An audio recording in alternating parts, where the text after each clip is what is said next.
એવું કાર્ય થયું છે બેન કે ઘરે ખાવા પીવાની વસ્તુ ખૂટી ગઈ છે? હા, અમારા બધા નાના નાના હતા ને ત્યારે અમારે ઘરે ખાવા કાંઈ નહોતું. અમે સમિતિના શોખ ખાવાની ખીચડી બનાવીને ખાતા. બરોબર. તો ખાવા પીવાની વસ્તુ ખૂટી જાય તો કોઈ પાસે મદદની આશા રાખો, કોઈ એમને મદદ કરે?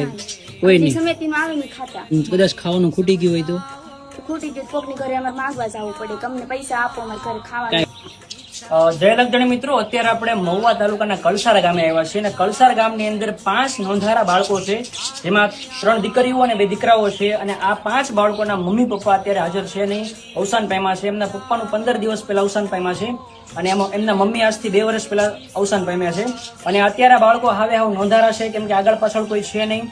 અને અત્યારે આ પરિવારનું ગુજરાન આ 2 દીકરીઓ કામ કરીને પોતાના ભાઈઓનું ભરણ પોષણ કરે છે અને નાની એવી ઉંમરે મજબૂરીમાં કામે જવું પડે છે.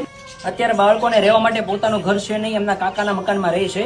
તો અલગધણી આશ્રમ રામ મંડળ અને નોંધારાનો આધાર ચેરિટેબલ ટ્રસ્ટના સાથ અને સહયોગથી આપણા ગ્રુપનું 15મું મકાનનું કામનું આપણે શરૂ કરવાનું છે, જેથી કરીને સાથ અને સહકાર આપજો.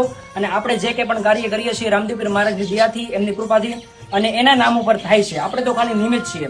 માટે જો તમારે પણ રામદેવપીર બાપાના કાર્યમાં સહભાગી બનવું હોય તો વિડીયોમાં તમને સ્કેનર આપેલું છે, ફૂલ નહીં તો ફૂલની પાંખડીનું દાન કરજો, વધુમાં વધુ મદદ કરજો. કારણ કે તમારું નાનું એવું દાન પણ આ પરિવારને એક આશરો આપી શકે છે, મકાન બનાવી શકે છે. અને જો તમે દાન ન આપી શકો તો આ વિડીયોને ઓછામાં ઓછા 100 લોકો સુધી શેર કરજો, કારણ કે જો તમે શેર કરશો તો પણ આ પરિવારનું મકાન જલ્દીથી જલ્દી બની શકશે.